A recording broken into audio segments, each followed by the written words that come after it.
Hi, my name is Mimi Werbler, and I am what's called a second generation because my parents were Holocaust survivors. So I am first generation born in America, but second generation to the Holocaust.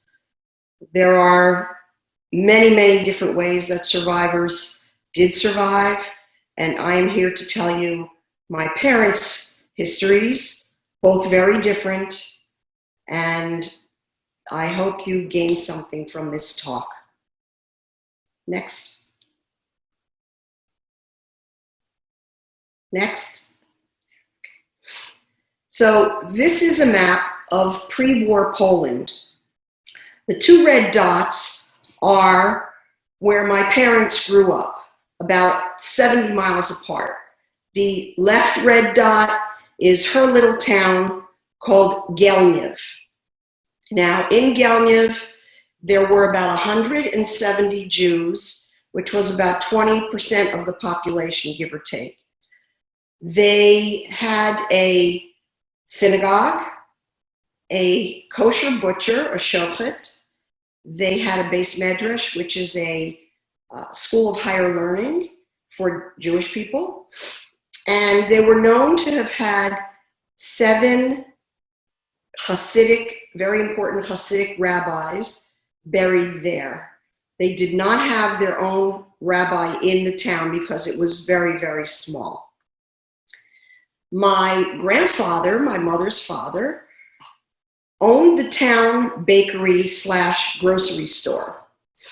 And because of that, they spoke very good Polish because they interacted with the locals. The locals and the Jews in town coexisted. They got along. They went to each other's shops, and there was pretty much a peaceful existence there. Once Hitler came into power, and in 1942, my grandfather was told by the town magistrate that the town was going to be liquidated of Jews. So because he was friendly with him, he told him to do whatever he could to save whomever he could from the family. Now, my mother, having worked in the shop and interacted with the locals, picked up perfect Polish. So her father bought her false identity papers on the black market and told her to flee to save herself because she could pass as a non-Jew speaking perfect Polish. Yiddish was their language at home, and so it was difficult for some of the other siblings, of which she had 10, to try to pass. She had 2 more siblings that passed away in infancy from pneumonia. They didn't have penicillin back then, but she had older siblings. She was about the middle of the pack, and they did not survive because they were married and had children and did not want to relinquish their children to save their own lives. So when the roundup came, they were all taken away. She found out later they were taken away to Treblinka, which was a death camp. And so she never saw her parents, her older siblings, nieces and nephews ever again. 3 of her sisters and 1 of her brothers did survive. I'll get to that later. So she fled with her best friend. Next picture. Okay. This was my grandfather, my mother's father. As you can tell, he was religious. All the religious men had beards. That was the way they lived, and covered their heads, maybe not with yarmulkes, but with caps to make it a little less obvious. And I love this picture, the only picture I have of him. I love his kind eyes. I have no pictures of my grandmother, my maternal grandmother, nor of my mom's older siblings. Next shot. So my mother fled in the middle of the night with her best friend, Eva, who is in the front row to the left with the white blouse. They ran away in the middle of the night before the town was liquidated, and they took a train to Germany, running into the fire, which made no sense to me until I found out why. They went to a Polish women's labor camp in Farwinkel, Germany, because one of the other town's friends, non-Jewish, was already there, and they felt that, that would be a little bit of comfort for them, knowing someone. So they traveled by train for about 2 weeks to get to this camp, and my mother was recognized on one of the trains because there was a townsman who called her by her father's name. "What are you doing here on this train?" And she had to talk her way out of it and just say, "I don't know what you're talking about, you're mistaken." And either he understood what she was doing, or it wasn't that important to him, but he let it slide, he let her go. She had gotten off the train to get some food in Opochno, which was another town on the way. And basically getting on and off the train was where she was recognized. So she said, "I am never getting off this train again till we get to where we are going." Her friend would have to get off to get food. So it took them 2 weeks to get to Farwinkel. And when they got to this Polish women's labor camp, she and Eva decided that maybe they should split up, because if they were at this same work camp, they would commiserate, they would cry on each other's shoulders and potentially be found out as Jews and then killed. Eva went to another work camp about 10 miles away, and they did see each other on the weekends, which this is a picture of a social gathering on a weekend. The woman that they went to, Zosha Friedrich, she's in the back row, the fifth woman in, and the woman next to her, shorter with dark hair, is my mother. Now, she had an assumed name at this point with the false papers that her father got for her, and she was no longer Sima Zaltztrager, she was Czeslava Podzicka. Now, you have to understand that leaving her whole life behind was very difficult. Even though she had shelter and work, they got paid a little bit of money for their work, and food, which was very important, she still lived in fear every day of discovery.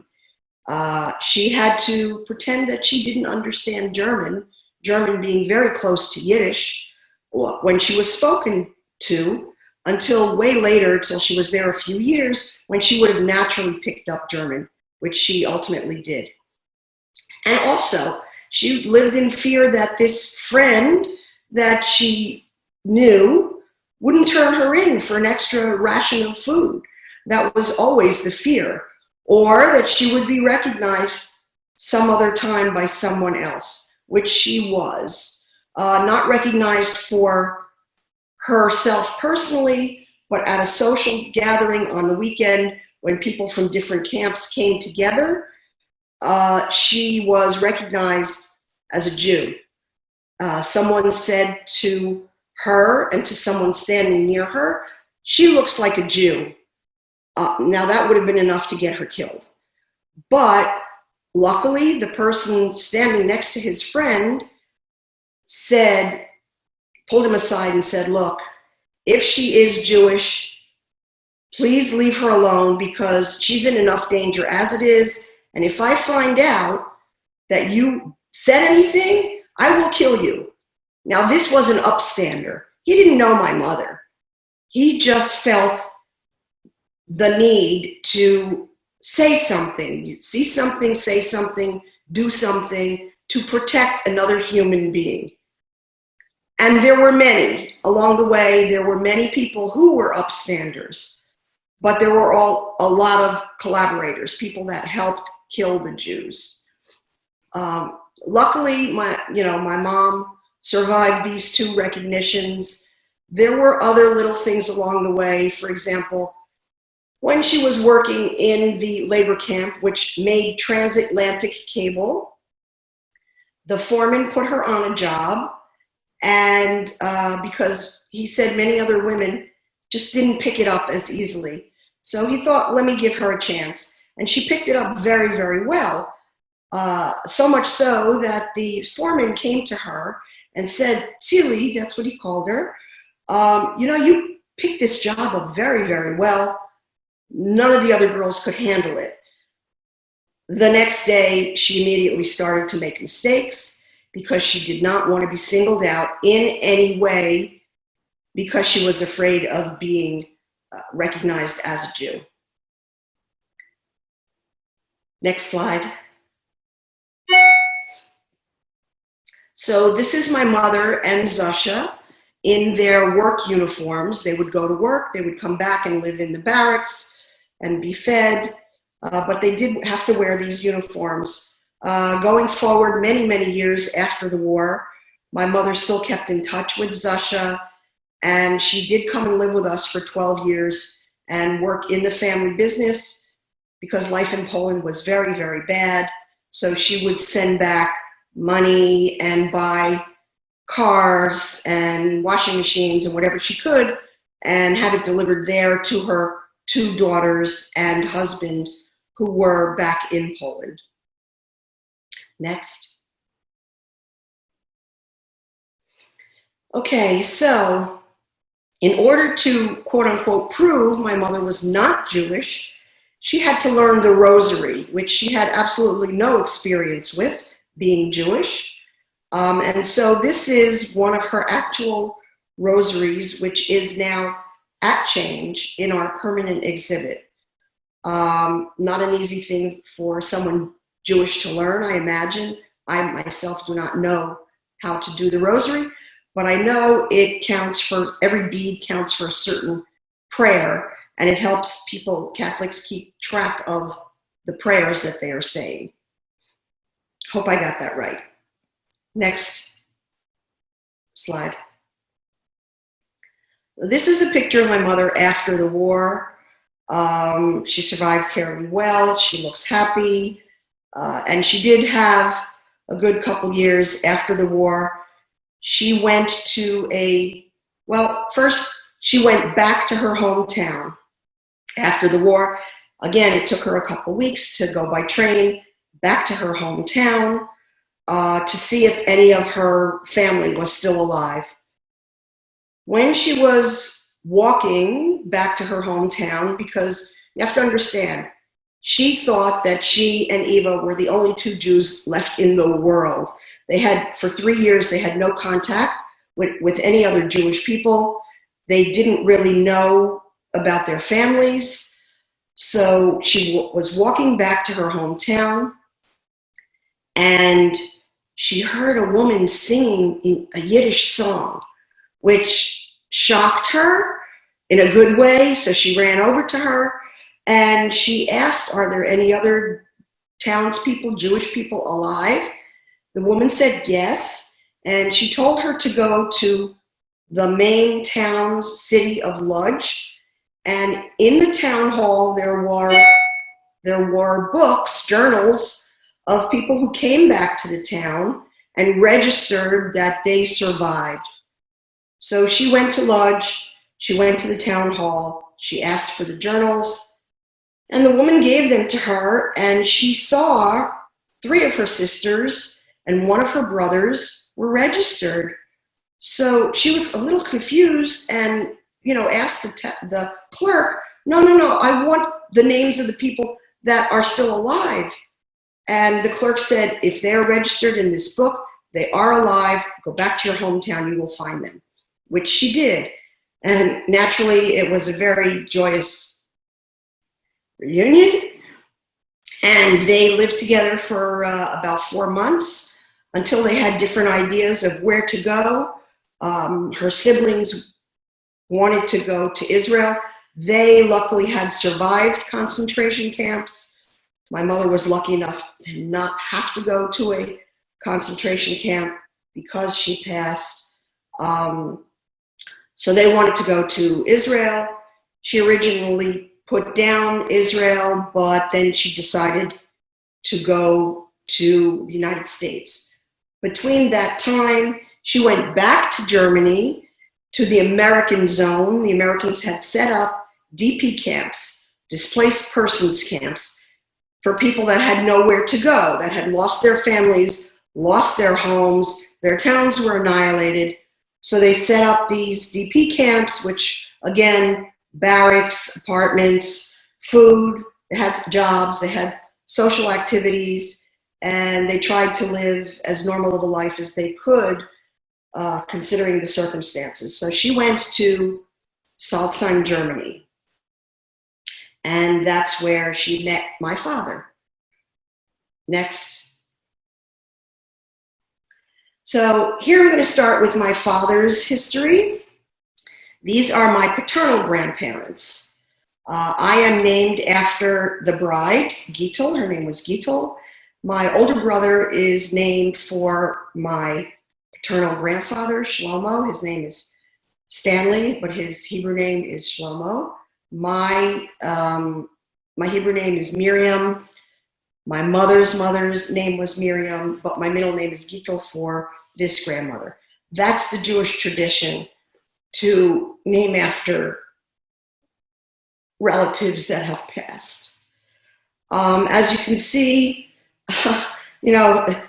European pictures back then, brides weren't smiling and hugging and kissing. These were typical pictures. The only way that I have these pictures and some of the pre-war pictures is because they were sent to relatives in the United States. Otherwise, there was no way to have photographs unless you somehow did not go to a concentration camp or were in hiding somewhere. That's really the only way you could have any photographs. Next. So here's a picture of my father's older brother, Menashe. That's who my younger brother, Mitch, is named for. And my father's, to the left, 3 siblings and 1 cousin. He happens to look very much like the woman in the top of the picture. The youngest sister, Hannah, my older daughter, is named for her, Annette, Hannah, her Hebrew name. The other 2 sisters are Bela and Liba. None of these people in these photographs survived the war. They were all killed in concentration camps. Next. Okay, so here you see a picture of my father's family before the war, before they were victims. You have to remember that all the survivors had lives before they became victims. Lives just like anybody else. They had family, they socialized, they had holidays. The tallest person in the middle of the picture was my father's older brother. My father is the second person in from the right. Standing next to the tall person to the left is one of his cousins, and below them to the left are 2 of my father's cousins. The other people in the picture were just friends, but they were all, in the swimming hole. They didn't have pools, and they were having a great time, as you can tell by all the smiles on their faces. Again, this was sent to a relative in the United States, which is the only reason I have this picture. Go ahead. Next. Okay, so here is a picture of my father all the way to the left, leaning over the shovel or whatever that instrument is, and my paternal grandfather to the left on the bottom of the picture. To the left, the 2 gentlemen standing all the way off to the side are 2 of the cousins that were in the previous picture. They were all kamelchamachers, which is cobblestone masons. That was their occupation before the war. You can see in this picture, my father was very healthy looking. He weighed 180 pounds before he was taken to a concentration camp. Go ahead, next. Okay, so this was a friend of my father's, not before the war, but during the war. My father was in 7 concentration camps that we know of. As more information is released, it's found and released, we are finding more information about the concentration camps that my family was in. My daughter, Annie, just found another concentration camp this summer doing some research.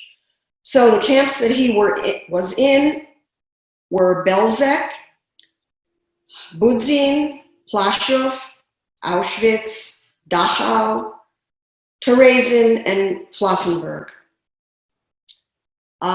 He was in these camps for 5 years, moved around. He has a tattoo on his left forearm. Unfortunately, I don't know the number. It was very light on his arm because after he was tattooed, he turned around and sucked some of the ink out. And plus, he had a lot of hair on his arms, so I can't really visualize the number. That's one of my regrets, that I don't know that number, because that would possibly lead me to more information. Well, anyway, getting back to this picture of Albert, one of my father's friends, Albert Tepler. The reason he became his friend was at night in the concentration camps. During the day, there were mass murders every day.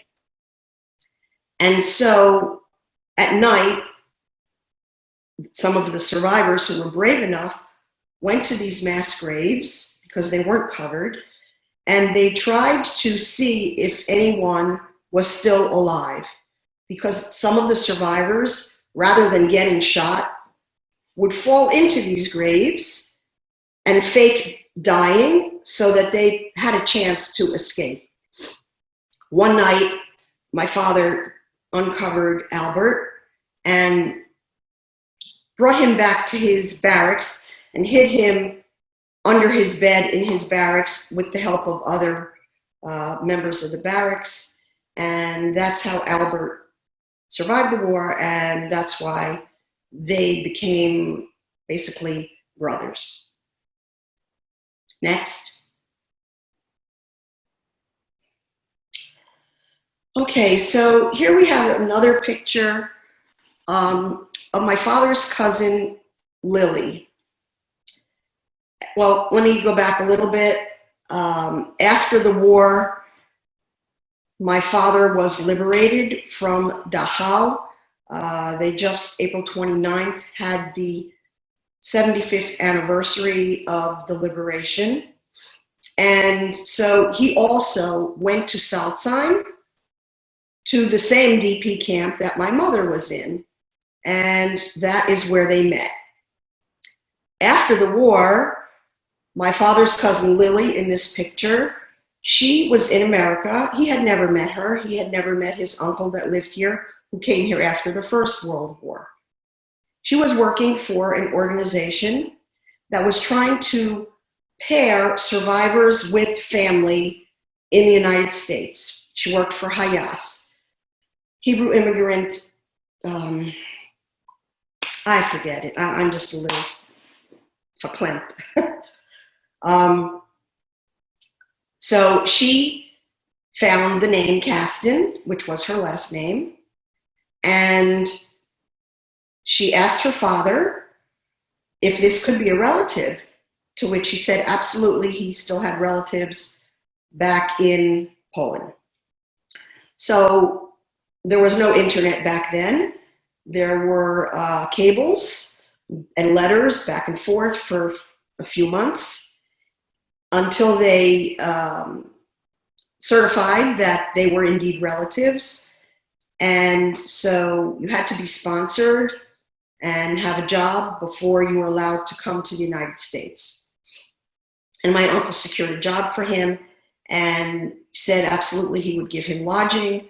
So That's how my father did come to the United States in 1948. So he was in Salzheim for 3 years. Go ahead, next. This is a photograph of my father after the war, way after the war, because when he was liberated, he weighed 90 pounds, down from 180. But 3 years in the DP camps, he gained back his weight. And this is a photograph of him on the ship coming to the United States.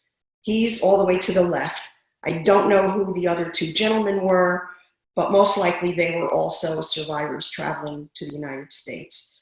As you can see, he gained back his weight. He looks pretty happy. And he was in general a very happy guy, even surviving what he did. Next. This is the trunk that he came to the United States with. You can see his name, Nathan Kasten. Back then it was Nachman or Muniek, which a lot of his papers do say Muniek. That was his Polish name. You can see the address to which he came in the Bronx, and that was his trunk. People don't usually travel with trunks nowadays, but that was the style back then. I still have this trunk. All the grandchildren do not want me to get rid of it. I don't really want to either. So we'll see what happens to it in the future. It's a pretty big trunk. Next. Okay, so here we have both of my parents' DP registration papers. You can see my mother's is to the left. Her original name was Sima Zalztrager. And if you look down about halfway, it asks what languages she speaks. So she wrote Polish and German. She didn't write Yiddish. I think because she just was so used to only speaking those two languages that not that she forgot Yiddish, but maybe she didn't want to admit that she spoke Yiddish. Maybe she was still afraid because she did survive and she really didn't know, wasn't secure in the fact that there still wasn't major anti-Semitism. If you look below where it says Polish and German, she even wrote her name again. It says Zalztrager, but it says Czesha, which is a diminutive of Czeslava, which was her Polish name. So I never really asked her, but that's as much as we can figure out. Now my father, over to the right, you see it says Muniek Kasten on the top to the left, which was his Polish name. If you go down farther to the left, where it shows the languages that he spoke, it shows Polish, German, and Jewish, which means Yiddish. So he was comfortable enough to write down that he spoke Yiddish. You'll also see a little bit above that on both of the documents that they originally wrote down they wanted to go to Palestine, Israel. It wasn't yet Israel at that point. It became Israel in 1948.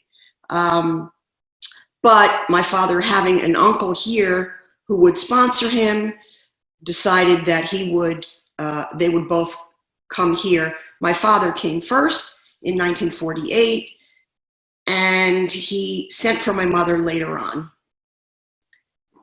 Next. Okay, so I'm going to backtrack just a drop again. My father was 24 when he was liberated. And then he came to the United States a few years later. His uncle, being an uncle, wanted to fix him up on dates. And he did, he tried, he fixed him up on a few dates. But the last straw was when my father went on a date with a young woman to the movies. And while they were sitting there waiting for the movie to start, she started telling him, you know, in America, you don't talk like this. He obviously had a very heavy accent. And in America, you don't really sit like this. And in America, you don't do this. And she just kept on and on. So he decided, you know, he's going to be nice, or so she thought. And he said, would you like some popcorn? And she said, yes, that would be very nice. So he went out and he kept going and he never came back. So naturally, the parents of the girl called my father's uncle and, you know, had something to say. My uncle yelled at my father, but shortly thereafter, he sent back to Salzheim for my mother to come because he just wanted a European wife, not any of these American girls who would make fun of him. So this is their wedding invitation. They were married in June 1950 at the Romanian Gardens, which was a fancy place at the time. And this was a fancy invitation back in the day. So that's that. And we go to the next. Here are two pictures from their wedding. To the left, you see my father's uncle and aunt, who we called Grandma and Grandpa because we had no grandparents. Typically, you know, in Jewish families, they are called Bubby and Zeta, but my father really wanted to reserve that for his parents. And my grandma and grandpa were okay with it, Grandpa Morris and Grandma Sadie. The picture on the right shows my parents, my dad and my mom. He was wearing a tux, and Grandma and Grandpa are standing behind them.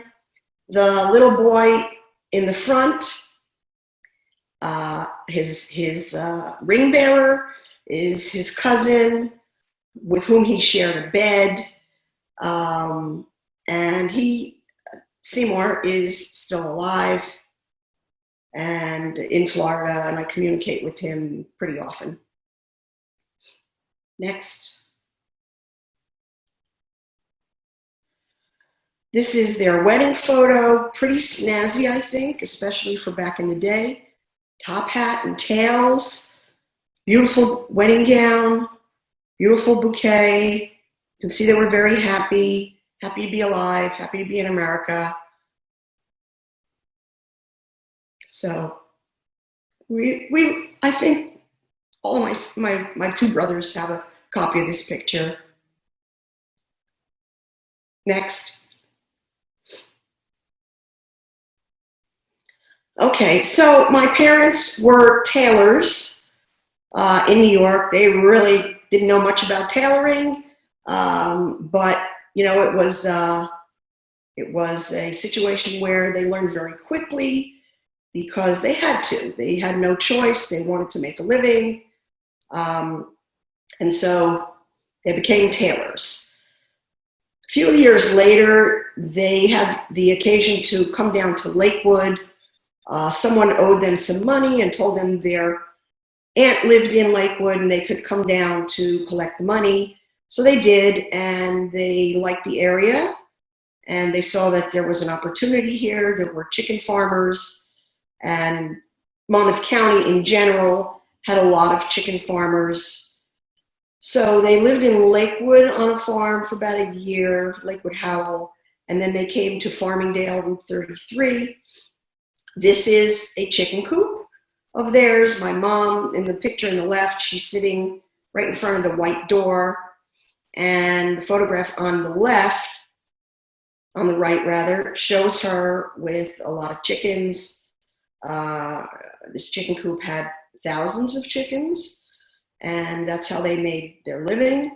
I ask students a lot of times why they think a lot of survivors went into chicken farming. And they give good answers because they say, you know, well, they know they would have always had food. It's a great answer. My father, who was a jokester, used to joke, well, a lot of survivors went into chicken farmers because they were easy to work with.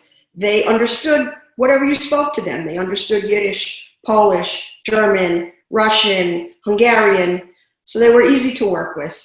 And that is not far from the truth, because these survivors came here not speaking English, not having a lot of resources, not having a lot of family. So this was a way they made their living and made their mark. Next photograph. Okay, so this is in the family, a pretty famous picture that I had never seen until a few years ago. I had been told about it. And it's an interesting story. I went to the Jewish Heritage Museum in Freehold, which I highly recommend. It's local Jewish history. And I went there on the opening day and was going through the exhibit.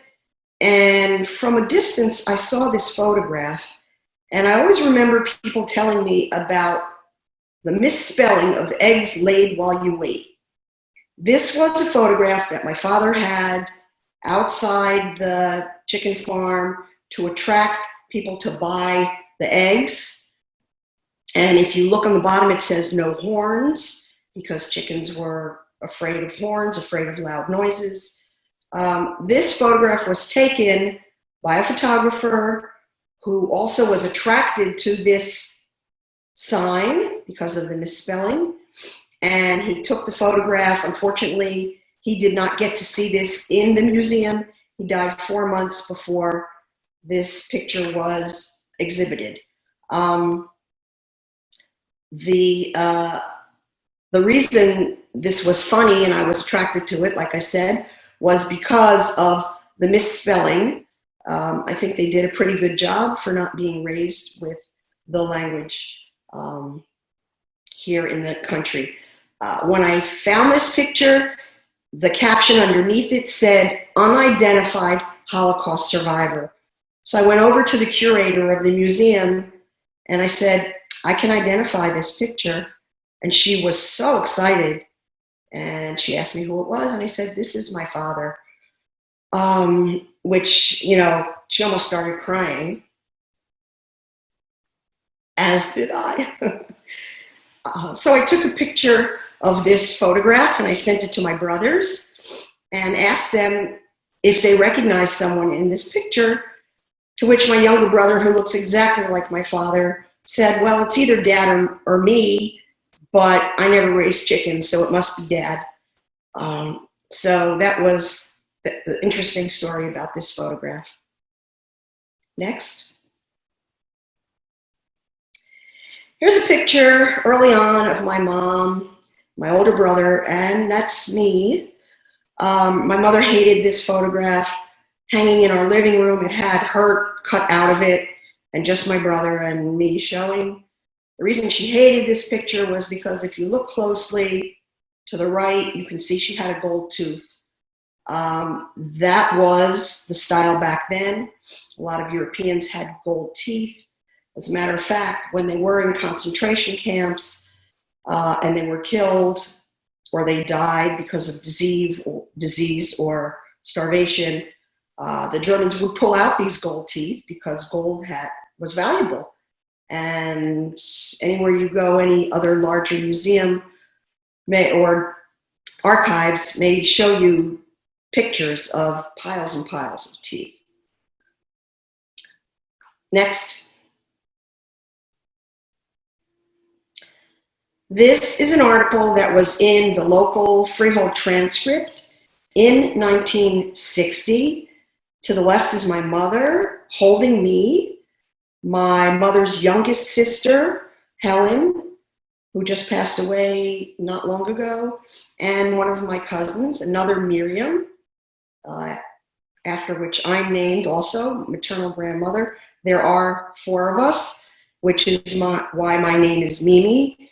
because we went through Little Miriam, Big Miriam, Mirka, so my mother decided to legally write down Mimi on my birth certificate. But this is an interesting article, which I have, but you can see it's very frayed on the edges, because it was about concentration camp survivors and swastikas, as you can see in the title. So it was a little bit of Holocaust history in the local newspaper. Next. Okay, so here's a picture of my mom, my dad, little me, and my older brother. They had a restaurant alongside the chicken farm, which is why it said eggs laid while you wait, because they got their eggs from their own chicken farm. Couldn't be fresher. The first year my dad had this restaurant, he had a partner, and then once he learned the ropes of how and what to cook and how to order, because he really had no experience, he bought the partner out and they had this restaurant solely. The interesting thing about the sign, which you can't see the whole sign, the restaurant was called the Charcoal Flame, and underneath it said Nathan's Hot Dogs, and then catering parties, banquets. It was a pretty large restaurant, could hold 200 people, and my father told us the story of one time he was actually sued because someone from New York, Coney Island, came and saw the sign that said Nathan's Hot Dogs, and they sued him because it was an infringement upon the name Famous Nathan's. But when they went to court, my father said, my name is Nathan, and it was legally Nathan, and I sell the hot dogs. And my father stylized them. He used to cut the ends, so they splayed out. So he said, so they were Nathan's Hot Dogs.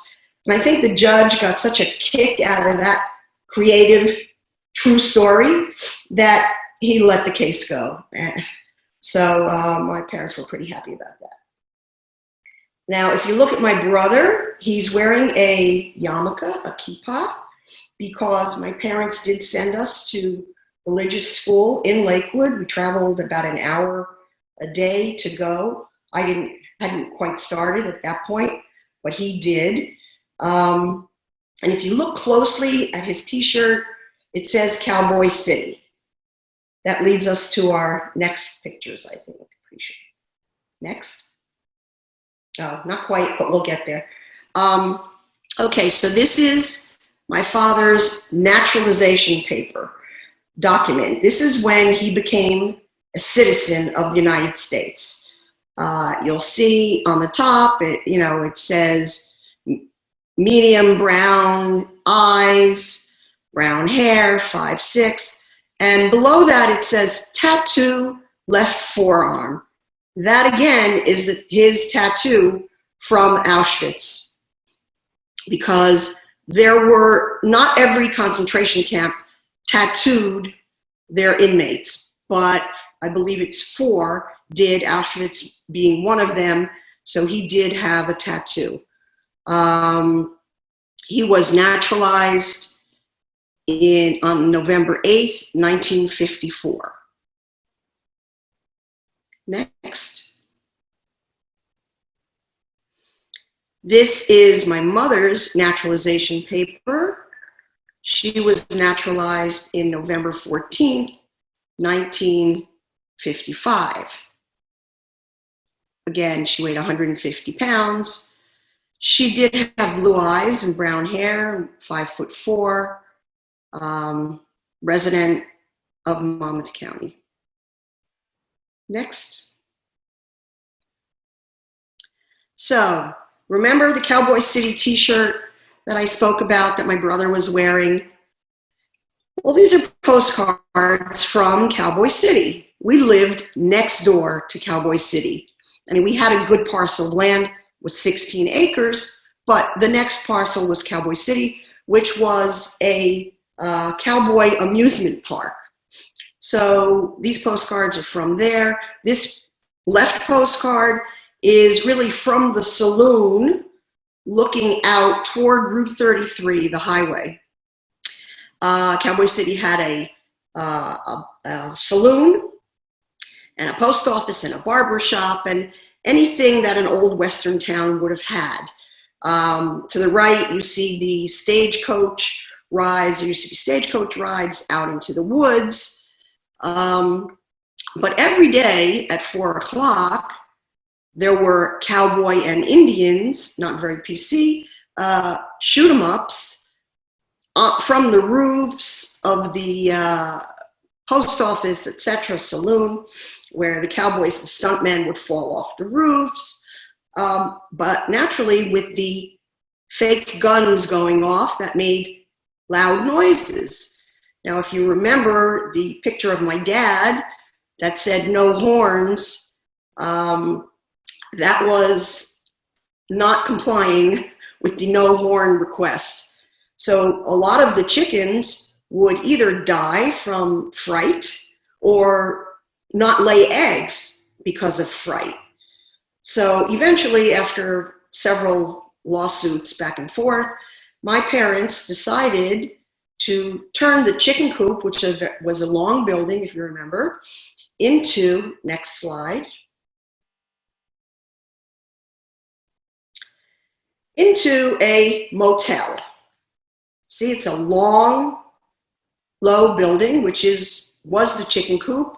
They divided it down into different rooms. You see the front where it says motel with the red top. That was our house, our living quarters. The front door is the office to the motel. And there were 50 rooms. There was the pool. One of my jobs as a kid was every night to go out to the pool and chlorinate it, spread the chlorine around the pool. Not in the winter, of course, but in the summer season. My mom had gotten the idea to turn the motel, the chicken coop, into a motel because once a laundromat truck came by when it was still a chicken coop and asked her if she needed any linen. So she looked at the guy and was very not believing, why would you ask me if I need linen for the chickens? And he said, oh, I thought this was a motel. So that was like a light bulb moment, and she stored that. And luckily, they turned it into a motel. And it was a very successful motel because there was nothing else between Freehold and just about Asbury Park. So people coming down to the shore would stop at the restaurant and potentially the motel. It was sold many times over once I was a teenager and my parents moved to Colts Neck. Next slide. So this is obviously after the war, as were the few previous slides. The photo on the right is a picture of my parents at my wedding, my husband Jack, and this is Lily, the cousin that you saw previously who brought my father to the United States. The photograph on the left shows my father's cousins in the back, two of the gentlemen standing in the back, and one of them sitting all the way to the left. And then Eva, the friend who my mother ran away with, is the woman in the white dress in the forefront of the photograph. They are all gone now. No one is around. Not Lily, not my parents, one person in this picture, my father's cousin's wife. She's still alive. In the middle, standing in the back. She lives in Staten Island. Next. This is a photograph of my parents. My father was already very ill. At my older daughter, Annette's bat mitzvah. My dad, that was in March of 96. My dad passed away in August of 96. So I'm just really happy he was there. Next. Sorry for getting emotional. The slide to the left is my mother in Florida with my in-laws, who are also Holocaust survivors. My father-in-law fought with the Russian partisans. My mother-in-law, actually, after Jack and I started dating and we played, geography, found out that my mother-in-law and my father knew each other in Budzin concentration camp because they lived the next town over from each other. So when they were rounded up, they were taken to the same concentration camp. My father lived in Zakrzewik, Poland, which was also a very, very small town. Like I said, the next town over from Bechowa, which was my mother-in-law's town. The photo to the right is my mother and two of her surviving sisters. They both survived concentration camps and first went to Israel for several years. My mother had no relatives in the United States until they came in the 60s. So I had very few relatives in the United States until they came with their children. Next slide. To the right, rather to the left, are my two brothers, my younger brother, Mitch, my older brother, Stan, me in the center, and one of Stan's 11 grandchildren that he's holding, that's Tori. This was taken about 2 years ago. To the right is Jack and myself, my husband, at some kind of a happy occasion. And in the center are our two daughters, Annie to the left and Elisa to the right. They are 36 and 32, and they live in Brooklyn. This was at one of my niece's weddings, a very happy occasion. Next. So here's a picture of my parents' 9 grandchildren. The littlest one, Noah, in the forefront, was named for my father, Nathan. He was born after my father passed away. And the rest of them, they're all grown now. This picture was taken when my niece, who is now 30, in the forefront in the jeans shirt. This was at her bat mitzvah when she was 12-ish. My daughter Annie is in the red shirt. My daughter Elisa is standing up behind her. And the others are my older brother and younger brother's kids. Next slide. These are my parents' great-grandchildren, which my father never, well, he knew a few of them. No, he never knew the great-grandchildren, I'm sorry. They are all my older brother's grandchildren.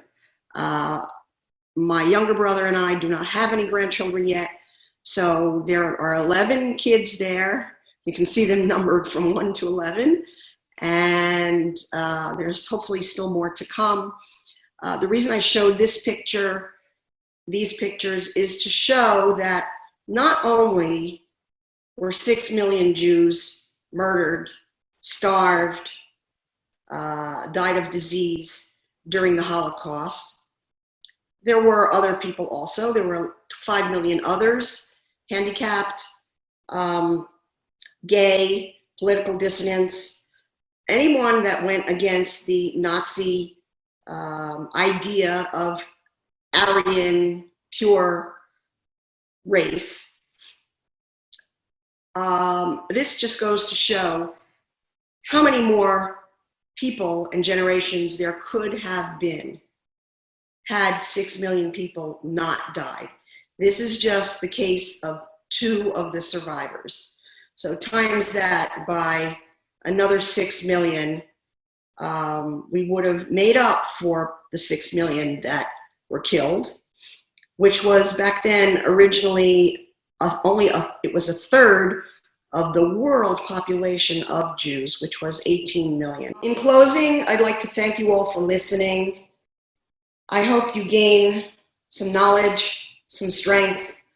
As a second gen, I feel it's my obligation to carry forth the legacy of survival despite unimaginable atrocities, despite leaving behind everything my parents had ever known, losing their families, coming to a new country, not knowing the language, not really having a little bit of a support system, but very little resources. They made good lives here. They love this country. They just tried to teach us acts of kindness and inclusivity and good values. They wanted us to be happy and productive. And I wanted to show students going forward to draw strength from the survivors because they lived through all this. And if they could do that, you can do anything that you're confronted with.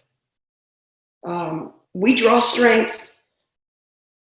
There are heroes.